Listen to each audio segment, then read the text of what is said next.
Saya bisa bertahan 5 tahun di dunia gorengan ya, ini caranya Bos. Dan rahasianya akan saya bongkar di video kali ini, jangan lewatkan. Yang pertama-tama ya kita harus mempunyai rasa syukur dulu. Syukur itu penting Bos, karena sebagai kita seorang pedagang itu akan mengalami fase sepi, fase rame itu sudah biasa. Tapi yang paling penting saya itu ya inovasi. Nah, rahasia saya selama ini itu ya memporsir waktu, pikiran, tenaga. Soalnya gorengan itu nek menurut saya bos 50-50 antara modal yang kita keluarkan sama pikiran kita sama tenaga itu kurang lebih saja bos. Jadi setanggung aja nek posisinya kita sudah meluangkan waktu, pemikiran, tenaga, energi apapun lah. Itu ya pokoknya kita harus benar-benar mengikuti era nih zaman nih lah bos.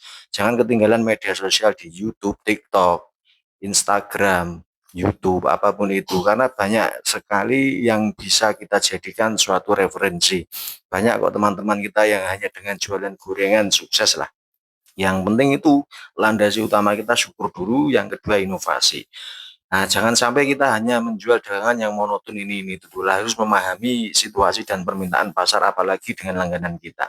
Jangan sampai kita ditinggalkan orang yang sudah bertahun-tahun menjadi langganan kita cuma karena tidak berinovasi. Jadi kita sandingkan ya Bos ya. Kalau saya pribadi sih saya posisikan ya ada yang gurih, ada yang manis. Kekinian itu perlu Bos. Contoh kita bikin roti goreng yang ada di depan kita ini ya lumayan lah Bos. Ya bisa dikatakan menjadi salah satu terobosan. Bisa kita isi coklat, isi ayam, isi kelapa, kacang tanah, kacang hijau. Pokoknya banyak aneka ragam isian yang sebenarnya prosesnya itu sama saja sebenarnya. Nah, bahan bakunya sama saja. Cuma bagaimana kita bisa berpikir keras. Ya dari referensi itu bos. Melihat teman-teman kita yang sukses di media sosial. Bagaimana kita tidak hanya melihat enaknya saja, bagaimana prosesnya. Banyak kok yang sekarang bongkar-bongkar resep, bongkar-bongkar rahasia suksesnya ya. Bagaimana kita melihat itu bisa mengambil hikmahnya lah Bos ya. Hikmah itu penting menurut saya karena ini yang akan kita praktekkan secara perlahan, mungkin tidak bisa secara langsung ya.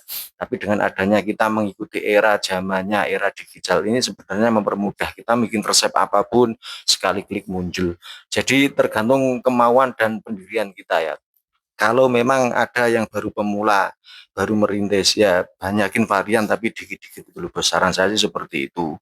Nah, nanti dari mulut ke mulut orang itu akan tahu. Biasanya mencoba 10.000 atau beli 5.000 itu dicoba semua varian. Pasti insya Allah ada salah satu yang cocok di lidah konsumen kita. Dari situlah kita akan direferensikan ke teman mereka, ke tetangga mereka. Ya mungkin itu saja ya Bos ya yang bisa saya bagikan. Mudah-mudahan kita sukses selalu, sehat selalu. Amin. Amin.